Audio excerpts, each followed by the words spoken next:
भजे। बोलिए सत्यनारायण भगवान की जय। जय जननी गौरी मैया की जय। तो रखी तो हती हम घी डाल दूंगी मैं और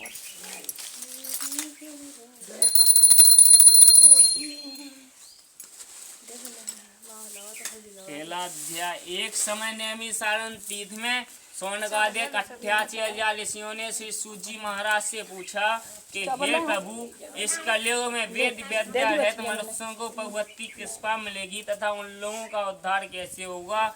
इसलिए हे मुनि श्रेष्ठ, आपको ऐसा व्रत आदि बताइए जिसके करने से मनुष्यों के संसारिक कष्ट दुख होकर पुत्रवान हो। यह सुनकर सूजी भगवान ने कहा, हे ब्राह्मण पूज, आप सभी ने प्राणियों की हिती बात पूछी है। अब मैं तुमको एक पुराण इतिहास सुनाता हूँ जिस बात को नारद जी ने लक्ष्मीपति से पूछा था और लक्ष्मीपति ने मुनि से नारद से कहा था। तो ध्यान से सुनना। एक समय योगी नारद जी लोक हित आकांक्षा से अनेकों लोकों में घूमते घामते मृत्युलोक में आ गए। मृत्युलोक में आकर उन्होंने देखा कि सब लोग अनेक प्रकार योनियों में उत्पन्न होकर अपने अपने कर्मों के अनुसार दुख पा रहे हैं। यह देख करके उनको बहुत दुख हुआ। उन्होंने सोचा किस उपाय के कारण में इन प्राणियों का दुखा को नाश किया जा सकता है। ऐसा मन में सोचते वे विष्णु लोक में पहुंचे। विष्णु लोक में पहुंचकर उन्होंने 4 भुजाओं वाले भगवान को देखा जिनके हाथों में शंख चक्र गदा तथा पद्म थे। वरमाला पहने हुए के उनकी स्त्री नाम किया मन और वाणी से आगे शक्तिशाली। हे प्रभु, आपको नमस्कार है। नारद जी के वचन को सुनकर विष्णु भगवान ने कहा, हे नारद, कहो तुम कैसे आए हो और तुम्हारे मन में क्या जिज्ञासा है, निसंकोच होके कहो। तब नारद जी बोले, हे प्रभु जी, मैंने आज मृत्युलोक में जाकर देखा कि सब लोग अनेक प्रकार योनि में उत्पन्न होकर अपने अपने कर्मों के अनुसार दुख पा रहे हैं। यह देख करके मुझे बहुत दुख हुआ। मैंने सोचा कि इस उपाय के कारण इन प्राणियों का दुखा का नाश किया जा सकता है। यह सुन करके विष्णु भगवान ने कहा, हे नारद, मानवों की भलाई के लिए तुमने बहुत अच्छा प्रश्न किया है। था जिस कर्म करने से मनुष्य सब दुखों छूट जाता है वह व्रत मैं तुमसे कहता हूँ। सत्यनारायण भगवान का व्रत सत्यनारायण भगवान का व्रत सल्लोक मतलब दोनों में दुर्लभ है। जुड़कर कहा, हे प्रभु जी, उस व्रत का क्या फल है, क्या विधान है, किस दिन इस व्रत को करना चाहिए, आप विस्तार से कहिए। भगवान बोले, हे नारद, दुख और शोक आदि का विनाश करने वाला, वरदान को बढ़ाने वाला, विजय सभा और संतान देने वाला है। किसी भी दिन भक्ति और श्रद्धा पर होकर बांधों को साथ लेकर सतना भान का व्रत पूजन करे। भक्ति पूर्वक केले का फल, घी, दूध, गेहूँ का आटा सब मात्रा में लेवे। गेहूँ का आटा न मिलने पर चावल का आटा ले। शक्कर या गुड़ को सवा प्रणाम में लेकर बच्चर पर जमा करके सत्यनारायण भगवान को अर्पण कर देवे। तब कथा पढ़े, कथा सुने और दीन ब्राह्मण स्वजनों को भोजन कराए, रात को जाकर हरिगुण में बिताए। इस प्रकार व्रत करने से तथा सत्यनारायण भगवान का निष्ठान व ध्यान करने से प्राणी निसंदेह ही मनवांछित फल प्राप्त करता है। भूमि पर सरल उपाय यही है। इस खंडे पाणी पहला अध्याय समाप्त। बोले सत्यनारायण भगवान की। दूसरा अध्याय। सूजी बोले, श्री भगवान ने नारद के पूछने पर कि इस व्रत को किसने किया है तथा क्या फल पाया है, उन्होंने जो इतिहास बताया है मैं वो आपको बताता हूँ। रमणीपुरी काशी नगरी में एक निर्धन ब्राह्मण रहता था। भूख प्यास से बेचैन वह पति पर नित्य यहाँ वहाँ घूमता रहता था। ब्राह्मणों से प्रेम करने वाले भगवान ने उस दुखी बूढ़े ब्राह्मण को देखा तो ये बूढ़े व्रत का रूप धर के उसके पास जाकर पूछा, हे विप्र, तुम नित्य दिन पति पर यहाँ वहाँ क्यों घूमते रहते हो। उस ब्राह्मण ने कहा, मैं अति गरीब हूँ और भिक्षा के लिए पति पर यहाँ वहाँ घूमता रहता हूँ। हे प्रभु, यदि आप मेरे दुख को दूर करने का कोई उपाय जानते हो तो कृपा करके मुझसे कहो। वृद्ध ब्राह्मण भगवान बोले, सत्यनारायण भगवान वांछित और आर्थिक फलों को देने वाले हैं, इसलिए हे विप्र, तुम उनके पूजन और अंतिम व्रत जिससे करने से मन सारे दुखों छूट जाता है। तब उस ब्राह्मण को व्रत का सारा विधान बतलाकर बूढ़े भगवान जो बनकर आए थे वह अंतर ध्यान हो जाते हैं। तब उस वृद्ध ब्राह्मण ने संकल्प लिया कि मुझे भिक्षा मांगने पर जो भी धन प्राप्त होगा मैं उसे सत्यनारायण भगवान का व्रत करूंगा। ऐसा मनत कर वह रात में उसको नींद नहीं आई। वह प्रातः जल्दी उठ करके पुनः व्रत का संकल्प लिया कि आज ग्राम में भिक्षा मांगने पर मुझे जो भी धन प्राप्त होगा मैं उसे सत्यनारायण भगवान का उत्तम व्रत करूंगा। ऐसा मन में विचार करता हुआ वह आदमी भिक्षा मांगने चल दिया। उसको सत्यनारायण भगवान के पास ही भिक्षा में बहुत सा धन प्राप्त हुआ, जिसने बांधों के साथ आकर के सत्यनारायण भगवान का विधि पूरा पूजन किया। पूजन के करने से वह ब्राह्मण धन और ऐश्वर्य से पाकर के अंत में मोक्ष को पा गया। भगवान द्वारा बताए इस नारायण के व्रत को जो भी संसारी व्यक्ति करेगा उसके पाप क्षय में दूर जाएंगे। तब ऋषि बोले, हे मुनि सर, उस ब्राह्मण से सुनकर और किन किन प्राणियों ने इसका व्रत को किया है सुनना चाहते हैं, इसके लिए हमारे मन में श्रद्धा है। सूत जी बोले, वह ब्राह्मण धन और ऐश्वर्य के अनुसार सतना भगवान का व्रत कर रहा था कि उसी समय एक लकड़हारा प्यास से बेचैन ब्राह्मण के घर लकड़ियों को बाहर रख कर के अंदर चला जाता है। वह धार्मिक पूछने लगता है, हे ब्राह्मण देवता, आप किनका पूजन कर लो, इससे क्या फल प्राप्त होता है, कृपा करके मुझे ही बताइए, मैं भी सुनना चाहता हूँ। ब्राह्मण बोला है, सतना भगवान का व्रत है, इच्छित फल प्राप्त आता है, इन्हीं के ताप से हमारी धनदानी व्यक्ति हुई है। व्यक्ति के बारे में समस्त जानकारी पाने वाला लकड़हारा प्रसन्न हुआ और प्रसाद को पा करके पानी को पी करके लकड़हारा भी अपने नगर को चल दिया। और लकड़हारे ने मन में संकल्प लिया कि आज गांव में लकड़ियां बेचने पर मुझे जो भी धन प्राप्त होगा मैं उसे सतना भगवान का उत्तम व्रत करूंगा। ऐसा मानकर वह लकड़हारा नगर को चल देता है और सतना भगवान के पास ऐसे नगर में पहुंच जाता है जहां बहुत से धनी लोग रहते थे। ऐसे सुंदर नगर में पहुंच गया और दिनों से चौक मुठ लकड़ियों का मिला तब तो बुला लकड़हार प्रसन्न होकर पके हुए केले, शक्कर, घी, दूध, गेहूं का इत्यादि सतना व्रत की फुल सामग्री लेकर घर आता है। घर आकर के अपने बांधों को साथ लेकर के सतना भगवान का व्रत ग्रहण करता है। व्रत के करने से वह लकड़हारा धनवान पुत्रवान आदि से संसार में समस्त सुख को भोग कर वैकुंठ लोक को चला गया। इस खंडे पर दूसरा अध्याय समाप्त।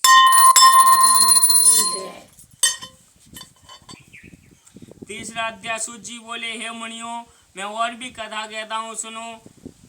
एक समय उल्ले का मुख नाम के बुद्धिमान व्यापार राजा था। वह सत्य था, जितेंद्र था, प्रतिदिन देव स्थानों पर जाता, गरीबों को धन देकर उनके दुखों को दूर करता था। उसकी पत्नी कमल के समान वाली सती साध्वी थी। भद्रशिला नदी के तट पर दोनों पति पत्नी व्रत कर रहे थे कि उसी समय साधु व्रत की नौका किनारे पे आके लगी। व्रत के पास व्यापार के लिए बहुत सा धन था। उसने राजा को देख करके नौका को किनारे ठहरा करके राजा के पास पहुंचता है और हाथ जोड़कर राजा से कहता है, हे महाराज, आप भक्ति और चित्त से किनका पूजन कर लो, से क्या फल मिलता है, कृपा करके मुझे ही बताइए, मैं भी सुनना चाहता हूँ। राजा बोला, हे साहूकार, हम अपने बांधों सहित पुत्री प्राप्ति के लिए सतना भगवान का व्रत कर रहे हैं। इन्हीं के ताप से हमारे यहाँ धनदान की प्राप्ति हुई है। यह सुनकर के वह साधु हाथ जोड़कर बोला, हे महाराज, मेरे यहाँ भी कोई संतान नहीं है, मुझे भी इसका विधान मिल रहा हो, निश्चय ही इस व्रत करने से मुझे संतान का सुख प्राप्त होगा। तब राजा से सब विधान सुन करके वह साधु अपने व्यापार काल के लिए चल देता है और शाम को जब व्यापार से निवृत्त होकर आनंद से अपने घर को आता है तो संतान देने वाली व्रत का समाचार अपनी स्त्री लीलावती को सुनाता है और दोनों पति पत्नी संकल्प लेते हैं कि जब हमारे यहाँ पुत्र या पुत्री होगी तब हम इस व्रत को करेंगे। इस पर अपनी पत्नी को आश्वासन दे करके अपने व्यापार कार्य में लग जाता है। एक दिन उसकी स्त्री लीलावती पति के साथ आनंदित होकर संसार में धन से व्यक्त होकर सतना भगवान की कृपा से 10 गर्भवती को 10वीं माह में सुंदर कन्या को जन्म दिया। दिनों दिन वह कन्या ऐसे बनने लगी जैसे कलपति चलना पड़ता है। कन्या का नाम कलावती रखा गया। तब लीलावती ने मीठे शब्दों में कहा कि हे नाथ, आपने जो संकल्प लिया था कि पुत्र या पुत्री होने पर आप सतना भगवान के व्रत को करेंगे, तो अब आप उस व्रत को पूर्ण कीजिए। तो उसने कहा, हे प्रिय, अभी तो समय नहीं, हम इसके विवाह के उपरांत इस व्रत को अवश्य करेंगे। इस पर अपनी पत्नी को फिर शिवा शासन दे करके अपने व्यापार कार्य में लग गया। कलावती प्रत्यगृह में वृद्धि हो गई। नगर में साधु ने सखी के बीच बैठा हुआ देखा तो तुरंत दूत को बुलाया। दूत से कहा, कन्या बड़ी हो गई है, विवाह हो गई, इसके विवाह कर देना चाहिए। साधु की आज्ञा पाकर दूत कंचन नगर में गया। वहाँ बड़ी खोज और देखभाल करने वाली लड़की के वास्ते श्वेत पुत्र ढूंढ लाया। उस स्वेग लड़की को देखकर साधु ने प्रसन्नचित्त होकर अपनी पुत्री का विवाह उसके साथ कर दिया, किंतु दुर्भाग्यवश वह विवाह के समय भी सतना भगवान के व्रत को करना भूल गया। उसे सद्य रुष्ट हो गए। उन्होंने उसको श्राप दिया, तुम दारुण दुख भोगेगा। अपने कार्य में कुशल बनिया जमाता को साथ लेकर के व्यापार करके चल दिया।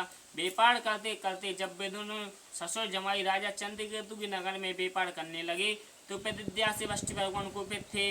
एक दिन कोई चोर राजा का धन चुरा कर भागा जा रहा था, किंतु राजा के दूत को पीछे आता हुआ देख करके चोर ने घबरा कर भागते हुए राजा के धन को वहीं पटक कर छिप गए जहाँ की जमाता सब पे ठहरा हुआ था। जब दूतों ने राजा के धन को साधु बनके की दुकान पर रखा देखा तो उन दोनों को चोर समझ लिया। उन दोनों को चोर समझकर पड़ ले गए और राजा के सामने उपस्थित किया। कहा, स्वामी, हम आपके धन को चुराने वाले दो चौपाल लाए हैं, अब आप इनके लिए आज्ञा दीजिए। राजा ने उन्हें जेल में डालूंगा। सत्य की महिमा से उनकी कोई बात नहीं सुनी, उनका सारा धन छीन लिया गया। क्षत्रिय भगवान के श्राप के कारण उनके घर का जितना धन था वो भी चोर चुरा ले गए। उनकी स्त्रियां घोर कष्ट में लगी, शारीरिक व मानसिक पीड़ा से भूख प्यासी अति दुखित। अंत की चिंता में कलावती एक दिन घर से निकली और घर से निकलने के बाद एक मंदिर में जाकर बैठ गई। वहाँ ब्राह्मण सतना भवन का व्रत कर रहे थे। यह देख कर बैठ जाती है और रात को देर से कथा सुनकर प्रसाद खाकर लौट के वापस आती है। तो माता कलावती उससे नाराज होकर बोली कि अब तक कहाँ थी और तेरे मन में क्या है। कलावती बोली, हे माता, मैंने एक मंदिर में ब्राह्मणों को मनमांसित फल देने वाले सतना भवन के व्रत को होता देखा है। कन्या के मुख से वचन को सुनकर लीलावती प्रसन्न हुई।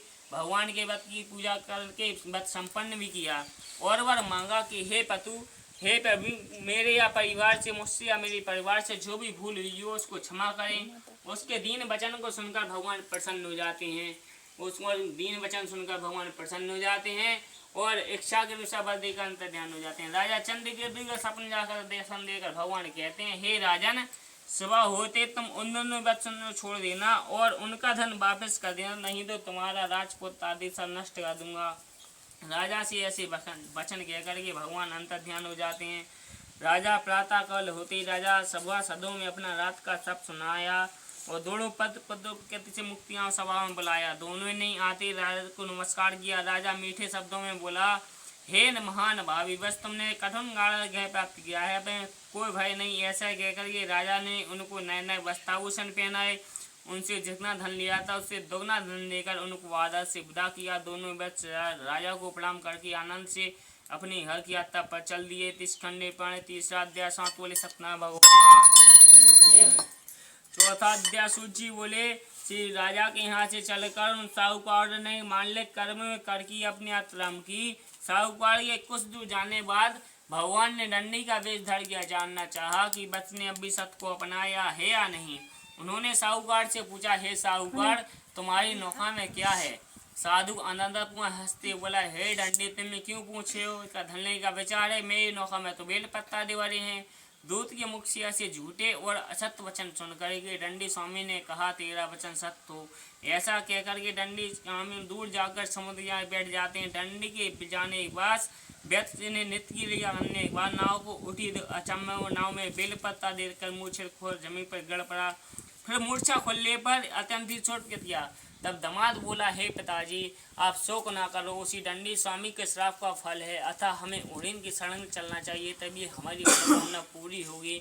तब वह दामाद के वचन को सुनकर विश्वास करके दंडी स्वामी के पास पहुंचा और दंडी स्वामी के पास पहुंच करके हाथ जोड़कर कहने लगा, हे प्रभु, मैंने जो आपसे असत्य और झूठे वचन कहे थे, आप उनको क्षमा करो। ऐसा कहकर महान सुखाता होकर रोने लगा। दंडी भगवान बोले, हे बड़े, तू मेरी पूजा से बाबा भ्रम विद्या से वष्ट होता है, मेरी आज्ञा से बाबा दुख पाता है। यह सुनकर साधु हाथ जोड़कर बोला, हे महाराज, आपकी माया को ब्रह्मा देवता भी आपके रूप को नहीं जान सके, तो मैं अज्ञानी आपको कैसे जान सकता हूँ। आप प्रसन्न होइए, मैं समझ के अनुसार आपकी पूजा करूँगा, मेरी इच्छा करो, पहले इस नौका में धन भर दो। उसके भक्तियुत वचन को सुनकर सत्य भवन प्रसन्न हो जाते हैं। उसकी इच्छा के अनुसार उसे वर देकर ध्यान हो जाते हैं। तब वह नाव पर आकर देखा कि नाव धन से परिपूर्ण है। फिर साथियों और जमाता सहित सतना भगवान का व्रत पूजन किया। व्रत पूजन करने के बाद फिर अपने नगर को चल दिया। अब जैसे ही अपने नगर के निकट पहुंचा तो अपनी जमाता से प्रसन्न होकर बोला, वह देखो हमारी रतनपुरी। इसके बाद नौका को किनारे ठहरा करके दूत को घर भेजता है। दूत हर जा करके साहूकार की स्त्री लीलावती को नमस्कार करके बोला, साधु जमाता और धनधान सहित नदी के तट पर आ गए हैं। दूत के मुख से वचन को सुनकर लीलावती प्रसन्न हुई और भगवान सत्यदेव की पूजा कर रही थी। अपनी पुत्री से बोली, मैं स्वामी के दर्शन के लिए जा रही हूँ, तू भी पूजा को समाप्त करके जल्दी आना। किंतु कलावती पूजा को समाप्त करके अति उतावली हो भगवान का प्रसाद छोड़कर अपने पति के पास गई। प्रसाद ही अवज्ञा के कारण सत्यदेव भगवान रुष्ट हो जाते हैं और उसके पति को नाव सहित पानी में डुबा दिया। कलावती अपने पति को वहां ना पाकर विलाप करने लगी। महाशोक में डूबी अपनी कन्या को रोता हुआ देखकर साहूकार भी और लोगों सहित व्याकुल हुआ। लीलावती विलाप करती हुई बोली, ना जाने किस अपराध से हमारे जमाता यहाँ पर अलक्षित हुए हैं। सत्य की महिमा को कौन जान सकता है। जब शोकाकुल कलावती अपने पति खड़ाऊ लेकर सती होने को तैयार हुई, तो साधु वत्स ने विचार किया कि या तो सत्यदेव ने हमारी नौका को हल लिया है या हम ही माया के भ्रम में पड़ गए हैं। वह सबके सामने संकल्प लेता है कि हे प्रभु, मैं समय के अनुसार सत्यनाम भगवान का प्रतिज्ञा करूंगा। ऐसा मोहन कर बार भगवान को प्रणाम करने लगता है। दोनों के वत्सल भगवान प्रसन्न हो जाते हैं। राजा चंद्रकेतु भगवान प्रसन्न हो जाते हैं और उसको आकाशवाणी द्वारा कहते हैं कि हे साधु, तेरी कन्या मेरे प्रसाद को त्याग कर चली आई है, इसीलिए उसका पति अदृश्य हुआ दिखाई नहीं दे रहा है। यदि वह घर पहुंचकर प्रसाद खाकर लौट के वापस आएगी तो उसे उसका वध्य वत्स मिलेगा, इसमें संदेह नहीं। कलावती ने आकाशवाणी के वचनों को सुना। वचन को सुनकर के तुरंत भागकर घर पहुंची। घर पहुंच करके प्रसाद खाकर लौट कर वापस आई। वापस आने के बाद फिर अपने पति के दर्शन किए। अब दर्शन करने के बाद अपने पिताजी से बोली, हे पिताजी, घर चलने में विलम्ब ना करो। तब साहूकार ने प्रसन्नचित्त होकर अपनी पुत्री की बात को सुनकर सत्यनाम भगवान का विधि पूर्वक सत्यनाम भगवान का पूजन किया। व्रत पूजन करने के बाद फिर अपने नगर को चल दिया। जैसे ही अपने घर पहुंच का है, फिर पूर्णमासी और संक्रांत को सत्यनाम भगवान का पूजन कराने लगा और ये फिर इस लोक में संसार में समस्त सुख को भूखान दर्शन लोक चला जाता है। बोलिए तीस खंडे पाने चौथा अध्याय। कहता हूँ, प्रजा पालना एक पौंद नाम का राजा था। उसने भी भगवान का प्रसाद देखकर बुद्ध पाया। एक समय वन्य में जाकर वन्य पशुओं मारकर एक वृक्ष के नीचे विश्राम करने आया। वहाँ कुछ ग्वाले भक्तभाव से सत्यनाम भगवान का प्रतिज्ञा कर रहे थे। राजा ये देखकर भी अभिमानवश वहाँ नहीं गया, भगवान को प्रणाम भी नहीं किया और ग्वालों ने प्रसाद को लिया और उनसे गणा की। ग्वालों ने सोचा हमारे राजा हैं, हमें प्रसाद देना चाहिए। तो ग्वालों ने जाकर के प्रसाद को राजा के सामने रखा तो वह प्रसाद को त्याग करके अपनी सुंदर नगरी को चला जाता है। जैसे ही अपनी नगरी में पहुंचता है, अपना सब धन नष्ट पाता है, अपने पुत्रों को मरा हुआ पाता है। राजा समझ गया कि मैं ग्वालों के पास से सत्यनाम भगवान का प्रसाद छोड़कर आया हूँ, इसलिए मेरा विनाश हुआ है, मेरे पुत्रों की मृत्यु हुई है। तब वह विश्वास करके ग्वालों के पास उसी वन में गया जहाँ ग्वाले व्रत कर रहे थे। ग्वालों के पास पहुँच करके भक्तिभाव से सत्यनाम भगवान का प्रतिज्ञा किया। व्रत पूजन करने के बाद सत्य भगवान का प्रसाद मिला। प्रसाद खाने से पहले जैसा था वैसा ही हो गया और उसके पुत्र भी जीवित हो गए। धन दान भी सत्यनाम भगवान ने वापस कर दिया। भय संसार में समस्त सुख को भोकर अंत में सुरलोक को चला गया। जो व्यक्ति इस परम दुर्लभ व्रत को करते हैं, ईश्वर मुझ पाते हैं। यह कथा कलयुग में तुरंत फल देने वाली है। समय के अनुसार भगवान को कोई सत्य कोई कलयुग के रूप में कहेंगे। जो भी सत्य प्रभु की कथा को नित्य पढ़ता सुनता उसके पाप क्षय में दूर हो जाते हैं। तब ऋषि बोले, जिन्होंने इस व्रत को किया है मैं उसके दूसरे जन्म का हाल बताता हूँ। बुद्धिमान सतानंद सुदामा बना, इसने श्री कृष्ण के समीक्ष पाकर मोक्ष पाया। भय लखड़ा हरा निषाद बना, श्री रामचंद्र भगवान की सेवा करके मोक्ष प्राप्ति की। उल्का मुख नाम के राजा दशरथ हुए। रामचंद्र भगवान जैसे पुत्रों को पाकर मोक्ष प्राप्ति की। वह वत्स मूरत ध्वजना, जिसने अपने ही पुत्र को वाड़े से चिरवा करके मोक्ष प्राप्ति। महाराजा तंदु समूह मन हुए, जिन्होंने सीमा भागवत गीता का उपदेश करके वैकुंठ प्राप्त किया। 30 खंडे पाणे 5 मध्य गणेशंबिका नमः स्वाहा। गौरी गणेशाभ्यो नमः स्वाहा। भौमा नमः स्वाहा। भुवा नमः स्वाहा। इंद्रादिताभ्यो नमः स्वाहा। पंचलोकपालदेवताभ्यो नमः स्वाहा। क्षेत्रपालदेवताभ्यो नमः स्वाहा। राहुवे नमः स्वाहा। केतुवे नमः स्वाहा। चंद्राय नमः स्वाहा। सूर्याय नमः स्वाहा। माधवाय नमः स्वाहा। स्वाहा भवा स्वाहा। अग्निदेवताभ्यो नमः स्वाहा। कलशदेवताभ्यो नमः स्वाहा।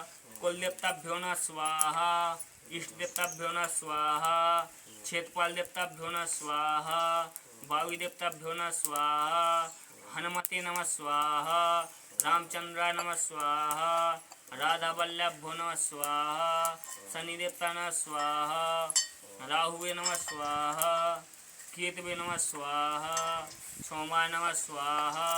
भुवाय नमः स्वाहा। चाची 2 अठवाई दे दियो। 2 अठवाई दो। कैमरा मैन अपना काम कर रहा है।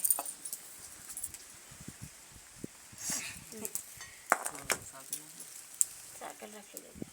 भाई अब साइकिल ले लो। साइकिल ले जा। आप उनको डालने का? हाँ, डाल ले लो। पूर्णिमेवायां षट्पदे ब्रह्ममरायते प्रान्तकारिकां भूमि सदैवश्च गुरोर् शुक्रासनौगत्वा सर्वे ग्रहाः शान्तिः करा भवन्तु। मंगलम भगवान विष्णु मंगलम दद मंगलम पुण्यकाक्ष मंगलाय तनु हरि संपूर्ण कलहितभ्यो न इंद्रदितभ्यो विमादितभ्यो नमः स्वाहा। बोलिए सत्यनारायण भगवान की जय। बोलिए जगत जननी मैया की जय। गणेश जी महाराज की जय। वीर बजरंगबली महाराज की जय।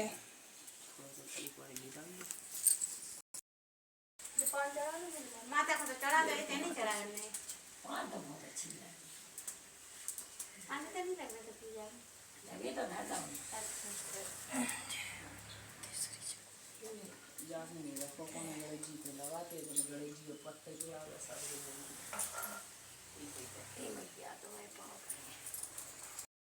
जय। ओम जय लक्ष्मी राम राम जय लक्ष्मी राम राम सत्यनारायण स्वामी सत्यनारायण स्वामी जाने बाता के हरे नाम। ओम जय लक्ष्मी राम राम रतने जड़े सिंहासने देवो ते विराजे स्वामी देवो ते विराजे नारद करते निरंजने नारद करते निरंजने ध्वनि बाजे। ओम जय लक्ष्मी राम राम प्रगटे भये काली कारणे दोजे को दरसे दियो स्वामी दोजे को दरसे दियो। बूढ़ो ब्राह्मण बने करे बूढ़ो ब्राह्मण बने करे कंचन महल दियो।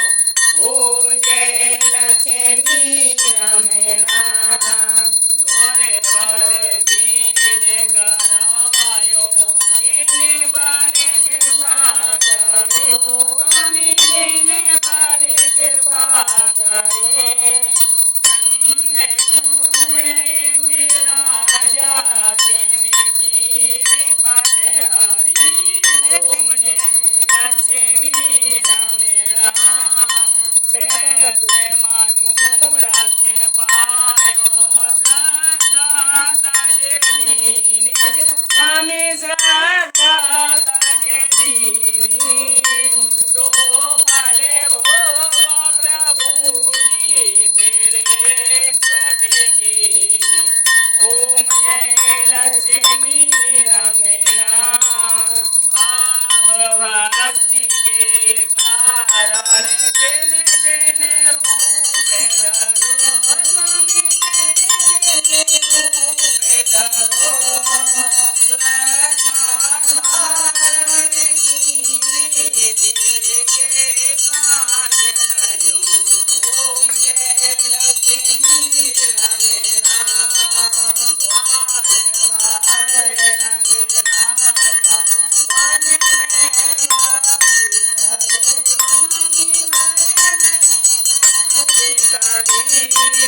माने वांछित फले दानो दीन दयाल हरि।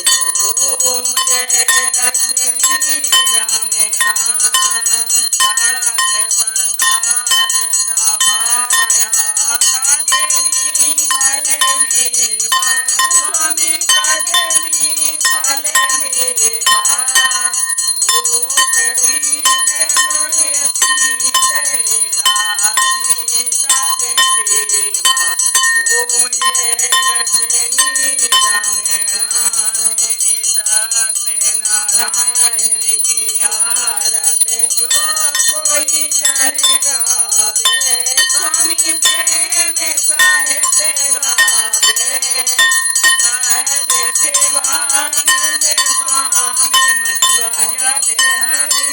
हरे स्वामी मनवांचे जे फल पावे।